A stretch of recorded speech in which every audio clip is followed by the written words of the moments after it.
நீங்க ஒரு இன்ட்ரோவர்ட்டா இருந்தா இந்த வீடியோ பதிவு உங்களுக்கானது. ஒரு இன்ட்ரோவர்ட்டா இருந்தாலும் கூட வாழ்க்கைய சக்சஸ்ஃபுல்லா வாழ்றது எப்படி அப்படிங்கிறது தான் இந்த வீடியோ பதிவுல நாம பார்க்க இருக்கிறோம். நேத்திக்கு நாம ஒரு வீடியோ போட்டிருந்தோம். இன்ட்ரோவர்ட்டுக்கும் எக்ஸ்ட்ரோவர்ட்டுக்கும் இருக்கிற வித்தியாசங்கள், பொதுவான குணங்கள் என்ன, அவங்களுடைய பிளஸ் அண்ட் மைனஸஸ் என்ன அப்படின்னு சொல்லிட்டு ஒரு வீடியோ போட்டிருந்தோம். அந்த வீடியோல சில கமெண்ட்ஸ் வந்திருந்துச்சு. அந்த கமெண்ட்ஸ் அடிப்படையில வச்சுதான் இன்னைக்கான பதிவை நாம பார்க்க இருக்கிறோம். சரி, முதல்ல ஏன் இந்த டாபிக் சூஸ் பண்ணணும், அதாவது இன்ட்ரோவர்ட்டா இருந்து எப்படி ஒரு சக்சஸ்ஃபுல் லைஃப் லீட் பண்றது அப்படிங்கிற டாபிக்கை செலக்ட் பண்றதுக்கான காரணம் என்ன அப்படின்னு கேட்டீங்கன்னா, ஒரு இன்ட்ரோவர்ட் அப்படிங்கிறவர் நேச்சுரலா இயற்கையாகவே ஒரு சைலண்டான பர்சன். சோ ஈஸியா கூச்ச சுபாவத்துக்கு உள்ளாகக்கூடிய நபர். ஒரு கெரியர்ல சக்சஸ்ஃபுல்லா இருக்கிறதுக்கு தேவையான விஷயங்களை பண்ண முடியாம போறதுக்கான வாய்ப்புகள் இவங்களுக்கு அதிகம். உதாரணத்துக்கு நெட்வொர்க்கிங், அதிகப்படியான கனெக்ஷன்ஸ் உருவாக்குறது, பேச்சாற்றல், ரொம்ப கான்பிடென்ட்டா பேசுறது, மேடை பேச்சு, மற்றவங்களை அவங்களுடைய பேச்சாற்றல்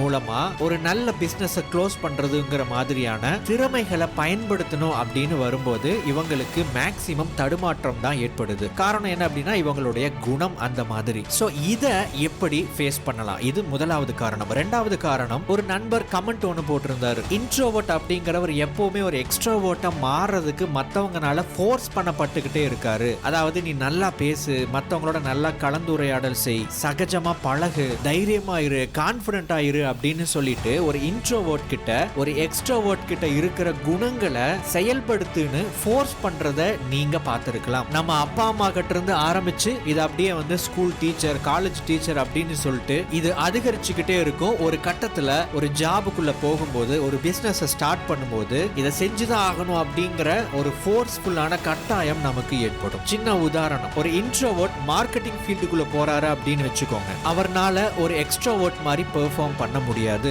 இது உண்மைதான். சோ அப்போ ஒரு இன்ட்ரோவர்ட் அப்படிங்கிறவர் எப்பவுமே ஒரு எக்ஸ்ட்ரோவர்ட்டா மாறதுக்கு மத்தவங்கனால தள்ளப்பட்டு கொண்டே இருக்கிறார். இதை எப்படி சமாளிக்கிறது? மூன்றாவது காரணம், இன்னொரு கமெண்ட். இந்த இன்ட்ரோவர்ட்டுக்கு சூட்டபிளான ஜாப் ஆப்பர்ச்சுனிட்டிஸ் என்ன அப்படின்னு ஒருத்தர் கமெண்ட் பண்ணியிருந்தாரு. அப்படி ஒரு விஷயம் இருக்கா? ஒரு இன்ட்ரோவர்ட்டுக்கு சூட்டபிள் ஆகக்கூடிய வேலை வாய்ப்புகளோ தொழில் வாய்ப்புகளோ இருக்கா அப்படிங்கறதையும் இது எல்லாத்தையும் சேர்த்து இந்த வீடியோவில் நாம பார்க்க இருக்கிறோம். வணக்கம் நண்பர்களே, welcome back to epic life. நான் உங்கள் வெற்றி கூட்டாளி. ஒரு இன்ட்ரோவர்ட்டா இருக்கக்கூடிய நபருக்கு சூட்டபிளான வேலை வாய்ப்புகளோ அல்லது தொழில் வாய்ப்புகளோ இருக்கா அப்படிங்கறத முதல்ல பாத்திரலாம். சரி, இவங்களுக்கு என்னென்ன மாதிரியான ஆப்பர்ச்சுனிட்டி செட் ஆகும் அப்படின்னு கேட்டீங்கன்னா, அதிகமா கிரியேட்டிவிட்டி, ஆக்கப்பூர்வமான சிந்தனையை பயன்படுத்தக்கூடிய துறைகள் இருக்கு அப்படின்னா இது உங்களுக்கு சூப்பரா செட் ஆகும். அடுத்தது ஆர்ட், டிசைனிங், எழுத்து, ரீசர்ச் பண்றது, பிலாசபி, லாங்குவேஜ், மொழி சம்பந்தப்பட்ட படிப்புகள், மொழி சம்பந்தப்பட்ட வேலை வாய்ப்புகள், சைக்காலஜி. இந்த சைக்காலஜி அப்படிங்கிறது இன்ட்ரோவர்ட்ஸ்க்கு ரொம்ப சூப்பரா செட் ஆகும். ஏன்னா மற்றவங்களை எப்படி புரிஞ்சுக்கணும் அப்படிங்கிற தன்மை இயல்பாகவே இவங்க கிட்ட இருக்கிறதுனால சைக்காலஜி அப்படிங்கிறது ஒரு மனுஷனுடைய உளவியலை பத்தி சொல்றதுனால ஈஸியா இவங்கனால புரிஞ்சுக்க முடியும். அடுத்தது டீச்சிங். ஸோ டீச்சிங் அப்படின்னு வரும்போது இது எப்படி இன்ட்ரோவர்ட்டுக்கு செட் ஆகும்? இது வந்து ஒரு எக்ஸ்ட்ரோவர்ட்டுக்கான ஒரு வேலை தானே. டீச்சிங் அப்படின்னு வரும்போது மேடை பேச்சு செய்யணும், பப்ளிக் ஸ்பீக்கிங் பண்ணணும், டீச் பண்ணணும், இதெல்லாம் வந்து இன்ட்ரோவர்ட்டுக்கு கஷ்டம் தானே அப்படின்னு சொன்னீங்கன்னா இதெல்லாம் வந்து கஷ்டம் கிடையாது. ஒரு எக்ஸ்ட்ரோவர்ட் அப்படிங்கிறவர் இயல்பாகவே பேசக்கூடிய தன்மை கொண்ட ஒரு நபர். ஒரு இன்ட்ரோவர்ட் அப்படிங்கிறவர் இயல்பாக அதிகமா சிந்திக்கக்கூடிய ஒரு நபர். சோ டீச்சிங் அப்படின்னு எடுத்துக்கிட்டீங்க அப்படின்னா பேசுறது மட்டும் கிடையாது. சும்மா நம்ம புக்கில் இருக்கிறத வந்து அப்படியே எடுத்தா இங்க தூக்கி அங்க கொடுக்கிற விஷயம் கிடையாது. நல்லா யோசிச்சு சிந்திச்சு ஆழமான கருத்துக்களை டீச் பண்ணணும் அப்படின்னா அதுக்கு ஆழமா சிந்திக்கணும். அந்த தன்மை, அந்த தகுதி இந்த இன்ட்ரோவர்ட்ஸுக்கு இருக்கிறதுனால டீச்சிங் அப்படிங்கிறது சூட் ஆகும். சரி, இப்ப நான் சொன்னேன் இல்லைங்களா, இந்த மாதிரி துறைகள் இது வந்து ஒரு சின்ன பகுதி மட்டும்தான். இந்த மாதிரி நிறைய துறைகள் இருக்கு. ஒரு உண்மை என்ன அப்படின்னா, இன்ட்ரோவர்ட்டுக்கோ அல்லது ஒரு எக்ஸ்ட்ரோவர்ட்டுக்கோ இந்த ஜாப் தான் சூட் ஆகும், இந்த தொழில் தான் சூட் ஆகும் அப்படின்லாம் வந்து கிடையாது. பட் ஒரு ஜாப் நேச்சர், ஒரு தொழிலோட ஒரு வேலையோட தன்மை அப்படிங்கிறது வந்து ஒரு இன்ட்ரோவர்ட்டுக்கோ ஒரு எக்ஸ்ட்ரோவர்ட்டுக்கோ சூட் ஆகிற மாதிரி இருக்கிற மாதிரி சாதகமா உருவாக்கிக்கிட்டா, அமைச்சுக்கிட்டா அதுல கொஞ்சம் நமக்கு தகுந்த மாதிரி செயல்பட்டு நாம அதுல வெற்றி அடைய முடியும். அது என்னன்னு சொல்லிட்டு பின்னாடி பார்க்கலாம். ஒரு பெஸ்ட் ஜாப், பெஸ்ட் பிசினஸ் என்னவா இருக்கும் அப்படின்னு கேட்டீங்கன்னா, உங்களுக்கு எதுல அளவு கடந்த ஆர்வம், இன்ட்ரெஸ்ட் இருக்குதோ அதுதான். சோ நம்ம சும்மா பேருக்கு ஒரு 4-5 விஷயம் வந்து சூட் ஆகும், இதெல்லாம் வந்து உங்களுக்கு செட் ஆகும் அப்படின்னு ஈஸியா சொல்லிட முடியும். பிராக்டிக்கலா எடுத்துக்கிட்டோம் அப்படின்னா இங்க சொல்ற விஷயத்துக்குள்ள எல்லாம் நீங்க நல்லா போய் படிச்சு அந்த துறையில பயணிச்சு ஒரு தொழிலையோ ஒரு வேலையோ தேட முடியும் அப்படின்னு சொல்லும் போது பிராக்டிக்கல் டிஃபிகல்ட்டி நிறையவே இருக்கு. சோ பிராக்டிக்கலா சொல்லணும் அப்படின்னா எந்த துறையை பத்தி படிக்கணும், எந்த துறையில நீங்க என்ன மாதிரி வேலை செய்யணும்னு உங்களுக்குள்ள ஆர்வம் இருக்கோ அதை ஃபாலோ பண்ணுங்க, நீங்க வெற்றி அடையலாம். ஒரு இன்ட்ரோவர்ட் ஜெயிக்கிறதுக்கான அடிப்படை விஷயம் இதுதான். சரி, இப்போ ரெண்டாவது ஐடியா, ஒரு சக்சஸ்ஃபுல் கெரியரை எப்படி செலக்ட் பண்றது? நான் முன்னாடியே சொன்ன மாதிரி ஒரு வேலை வாய்ப்பு அல்லது ஒரு தொழில் துறை அப்படின்னு எடுத்துக்கிட்டீங்கன்னா அதனுடைய தன்மை இன்ட்ரோவர்ட்டுக்கு ஏத்த மாதிரி இருந்துச்சுன்னா நீங்க அதுல ஜெயிக்க முடியும் அப்படின்னு சொன்னேன். அந்த தன்மை எப்படிப்பட்டதாக இருக்கணும் அப்படின்னா, ஒரு லோன் பாத்தை சூஸ் பண்ணுங்க. அதாவது ஒரு வேலையோ ஒரு தொழிலோ எடுத்துக்கிட்டோம் அப்படின்னா நீங்க மட்டுமே தனியா அதுல செயல்பட்டு அதுல ஒரு அவுட்கம் கொடுக்கிற மாதிரி ஒரு ப்ராடக்டையோ ஒரு சர்வீஸையோ கிரியேட் பண்ற மாதிரி எந்தெந்த தொழில் அல்லது வேலை வாய்ப்புகள் இருக்கோ அதுக்குள்ள போனீங்க அப்படின்னா நீங்க அதுல சக்சஸ்ஃபுல்லா வர முடியும். இப்ப உதாரணத்துக்கு சொல்றேன், டீச்சிங் அப்படின்னு எடுத்துக்கிட்டீங்க அப்படின்னா உங்ககிட்ட சிலபஸ்னு ஒரு விஷயம் கொடுத்துருவாங்க. இந்த பாடங்களை எல்லாம் நீங்க கவர் பண்ணணும் அப்படின்னு உங்களுக்கு ஒரு சிலபஸ் கொடுத்துருவாங்க. அதுக்கப்புறம் நீங்க என்ன பண்ணணும்னா நீங்க தனிப்பட்ட முறையில் ரீசர்ச் பண்ணி ஸ்டடி பண்ணி ஸ்டூடெண்ட்ஸுக்கு கிளாஸா எடுக்கணும். ஸோ இந்த இடத்துல அந்த வேலையை நீங்க மட்டுமே தான் செய்ய போறீங்களே தவிர குழுவா சேர்ந்து நீங்க செய்ய போறது கிடையாது. இதுவே டீம் ஒர்க் சம்பந்தப்பட்ட சில வேலைகள் இருக்கு, ஒரு ப்ராஜெக்ட் இருக்கு அப்படின்னு வச்சுக்கோங்க. அதுல மற்றவங்களோடு உங்களால அந்த அளவுக்கு மிங்கிள் ஆக முடியல அப்படிங்கும் போது நீங்க ஸ்ட்ரகிளை ஃபேஸ் பண்ணுவீங்க. ஸோ அந்த மாதிரியான விஷயங்களை தவிர்த்துட்டீங்க அப்படின்னா உங்களுடைய தன்மைக்கு ஏற்ற மாதிரியான ஒரு சூழல்ல நீங்க இருக்கும்போது நீங்களாகவே முன்னேறுவதற்கான வாய்ப்புகளை உருவாக்கிக்குவீங்க. பட் அகைன் பிராக்டிகலா சொல்லணும் அப்படின்னா உங்களால இதை பண்ண முடியல அப்படின்னா கவலைப்படாதீங்க. நான் முன்னாடியே சொன்ன மாதிரி நீங்க எந்த ஒரு தொழில் துறைக்குள்ளேயும் போய் நீங்க வேலை செய்ய முடியும். அதுக்கு நீங்க ஒரு சில விஷயங்களை பண்ணணும். அது என்ன அப்படிங்கறத கடைசியா நாம பார்க்க இருக்கிறோம். அடுத்ததா முக்கியமா ஒரு விஷயம் நான் இங்க சொல்லிக்க விரும்புறேன். அது என்ன அப்படின்னா, உங்களுக்கு எது பிடிச்சிருக்கோ அதை பத்தி படிக்கிறதையும் அதை பத்தி கத்துக்கிறதையும் அதை செயல்முறைப்படுத்துறது பிராக்டிஸ் பண்றதையும் நிப்பாட்டிடாதீங்க. இப்போ நீங்க ஒரு மார்க்கெட்டிங் ஜாப்ல போய்கிட்டு இருக்கலாம், ஆனா உங்களுக்கு போட்டோகிராஃபில ஒரு இன்ட்ரெஸ்ட் இருக்குன்னு வச்சுக்கோங்க. நீங்க மார்க்கெட்டிங் அப்படிங்கறது உங்களுடைய முழு நேர வேலையாக செய்து கொண்டு இருந்தாலும் போட்டோகிராஃபி அப்படிங்கறத ஹாபியா ஃபாலோ பண்ணிக்கிட்டே இருங்க. பட் சீரியஸா ஃபாலோ பண்ணிக்கிட்டே இருங்க. அது உங்களுடைய இன்ட்ரெஸ்ட் அப்படிங்கறதுனால உங்களுடைய மார்க்கெட்டிங் ஜாபை விட அளவுக்கு அதிகமான விஷயங்களை போட்டோகிராஃபிக் ஃபீல்டுல நீங்க அதிகமா கத்துக்குவீங்க. இதை தொடர்ச்சியா நீங்க ஃபாலோ பண்ணிக்கிட்டே வரும்போது என்னைக்காவது ஒரு நாள் நீங்க தயார் நிலையில இருக்கும்போது உங்களுக்கான வாய்ப்பு கதவை தட்டும் போது நீங்க இதுவரைக்கும் எதை ஒரு ஹாபியா ஒரு சைடு ஹஸ்லா கத்துக்கிட்டீங்களோ அந்த ஒரு ஃபீல்டுக்குள்ள என்டர் ஆகி நீங்க உங்களுக்கான ஒரு கெரியர் பாத்தை உருவாக்கிக்க முடியும். நான் சொல்றது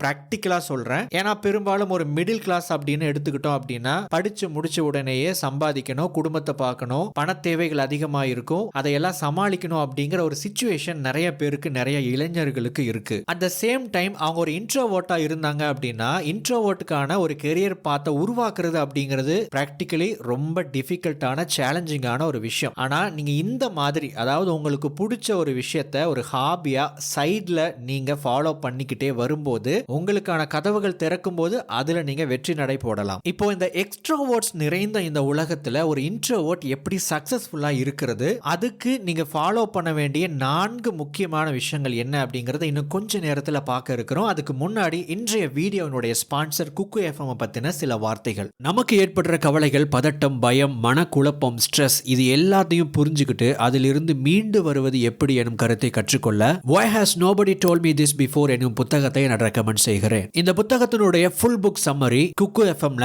சூப்பர்பான ஆடியோ குவாலிட்டியில இருக்கு. 10,000 மணி நேரத்துக்கு அதிகமான ஆடியோ கண்டென்ட் லைப்ரரி இருக்கிற தரமான ஆப் தான் குக்கு எஃப்எம். இது ஒரு பிரீமியம் ஆப். மந்த்லி 99 ரூபாய் சப்ஸ்கிரிப்ஷன். பட் நம்ம எபிக் லைஃப் பார்வையாளர்களுக்கு முதல் மாச சப்ஸ்கிரிப்ஷனை 50% டிஸ்கவுண்ட்ல, அதாவது 49 ரூபாயிலிருந்து நீங்க குக்கு எஃப்எம் கேட்கறத தொடங்க முடியும். அதற்கு ELT50 அப்படிங்கிற கூப்பன் கோடை பயன்படுத்துங்க. இந்த ஆப்பை டவுன்லோட் பண்றதுக்கான லிங்க் கீழே டிஸ்கிரிப்ஷன்ல கொடுத்திருக்கேன். கிளிக் பண்ணி டவுன்லோட் பண்ணி ட்ரை பண்ணி பாருங்க. எக்ஸ்ட்ரோவர்ட்ஸ்க்கு மத்தியில நீங்க இருந்தாலும் ஒரு சக்சஸ்ஃபுல் லைஃப் லீட் பண்றதுக்கு ஒரு இன்ட்ரோவர்ட்டா நீங்க ஃபாலோ பண்ண வேண்டிய 4 முக்கியமான விஷயங்கள் என்ன? முதலாவது, எம்ப்ரேஸ் யுவர் இன்ட்ரோவர்ஷன். நேத்துக்கு வீடியோல ஒருத்தர் கமெண்ட் போட்டிருந்தாரு. என்ன அப்படின்னா, நான் இன்ட்ரோவர்ட்டா இருக்கிறதுக்கு ரொம்ப வெட்கப்படுறேன் அப்படின்னு ஒரு கமெண்ட் போட்டிருந்தாரு. என்ன காரணமா இருக்க முடியும் அப்படின்னு அனுமானிச்சேன் அப்படின்னா, அவர்னால ரொம்ப சகஜமா பேச முடியல, கூச்ச சுபாவம் இருக்கு, லேக் ஆஃப் கான்ஃபிடென்ட், இதையெல்லாம் நிறைய பேர் சுட்டி காமிச்சுக்கிட்டே இருக்கிறாங்க. நீ இப்படி இருக்காத, அப்படி இருக்காதன்னு சொல்லிக்கிட்டே இருக்கிறாங்க.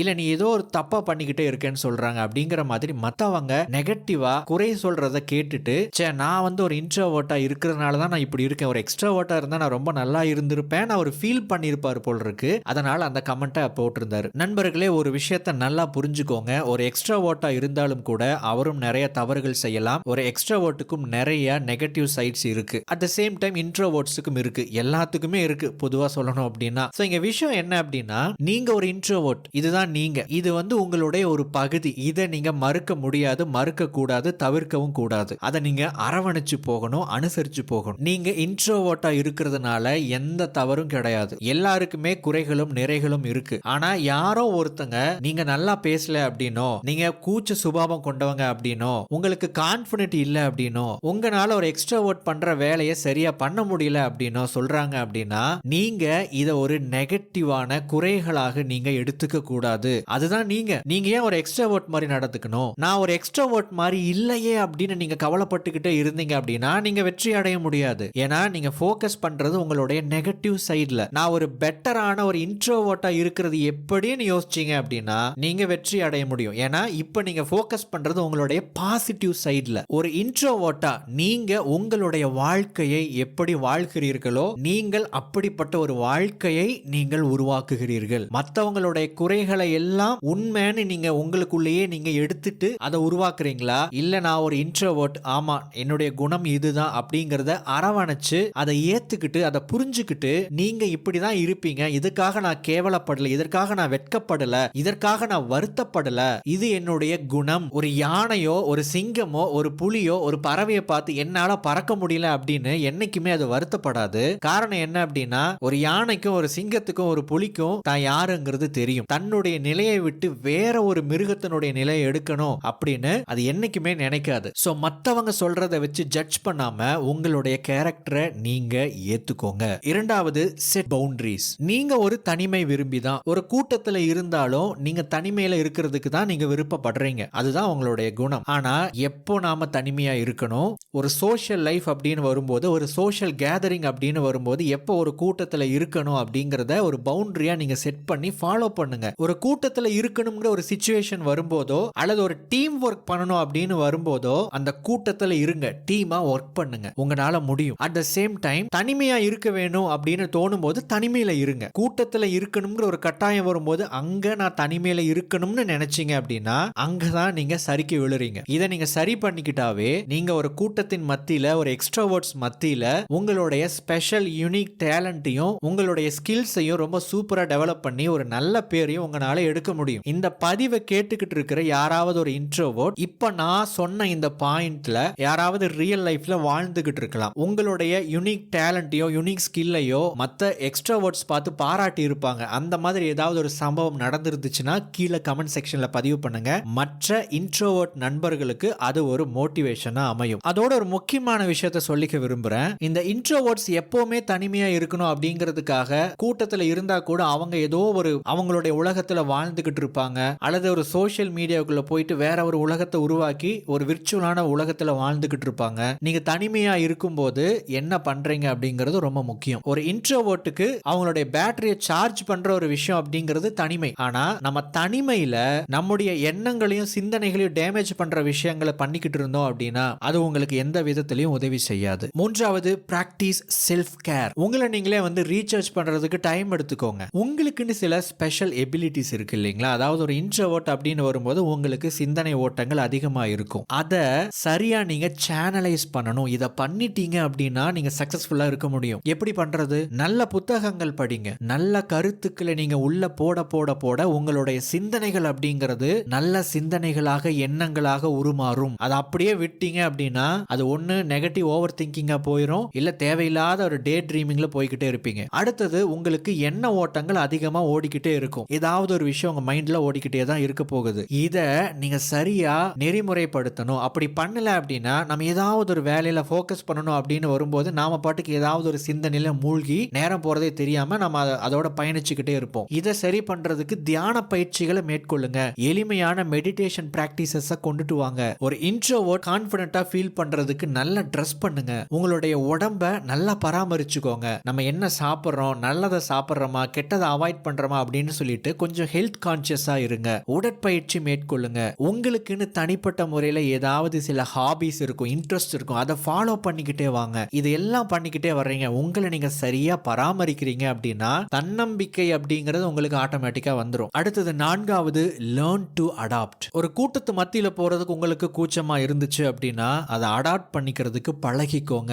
ஒரு இன்ட்ரோவர்ட்டால ரொம்ப சூப்பர்பா பப்ளிக் ஸ்பீக்கிங் பண்ண முடியும், மேடை பேச்சு பண்ண முடியும், மற்றவர்களோடு நல்ல முறையில் கலந்துரையாட முடியும். ஆனா இது ஆரம்பத்துல பண்றதுக்கு கூச்சமா தான் இருக்கும். நீங்க அதை பண்ணவே இல்லை, எனக்கு கூச்ச சுபாவமா இருக்குன்னு சொல்லிட்டு நீங்க அதை தட்டி கழிச்சுக்கிட்டே இருந்தீங்க, அதை செய்யவே இல்லை அப்படின்னா கூச்ச சுபாவம் அப்படிங்கிறது உங்களுடைய கடைசி வரைக்கும் உங்க கூட வந்துகிட்டே தான் இருக்கும். நான் முன்னாடியே சொன்ன மாதிரி நீங்க உங்க வாழ்க்கை எப்படி வாழ்றீங்களோ அப்படிதான் உங்க வாழ்க்கையை நீங்க உருவாக்குவீங்க. எனக்கு ரொம்ப கூச்சமா இருக்குது, வெட்கமா இருக்குது, பயமா இருக்குதுன்னு சொல்லிட்டு நீங்க உங்களுடைய கூச்சத்தோடவும் வெட்கத்தோடவும் பயத்தோடவுமே நீங்க வாழ்ந்துட்டு இருந்தீங்கன்னா எதிர்காலத்தில் நீங்க அதை தான் உருவாக்குவீங்க. பட் ஒரு மாற்றத்துக்கு அடாப்ட் ஆயிட்டு அதிலிருந்து நீங்க வெளியே வந்து நீங்க பேச ஆரம்பிச்சீங்க அப்படின்னா நல்லா பேசக்கூடிய திறனை நீங்க வளர்த்துக்குவீங்க. ஒரு சோஷியல் ஆக்டிவிட்டியில கலந்துக்கிற தன்மையை நீங்க வளர்த்துக்குவீங்க. ஒரு கூட்டத்தின் மத்தியிலும் நீங்க இருக்க முடியும். ஒரு இன்ட்ரோவர்ட்டா இருந்தா தனிமையில தான் இருக்கணும்னு அவசியம் இல்ல, ஒரு கூட்டத்தின் மத்தியிலும் இருக்கலாம். நீங்க எதை செய்றீங்களோ அதைத்தான் நீங்க உருவாக்குவீங்க. இப்போ இந்த வீடியோல சொல்லப்பட்ட கருத்துக்களை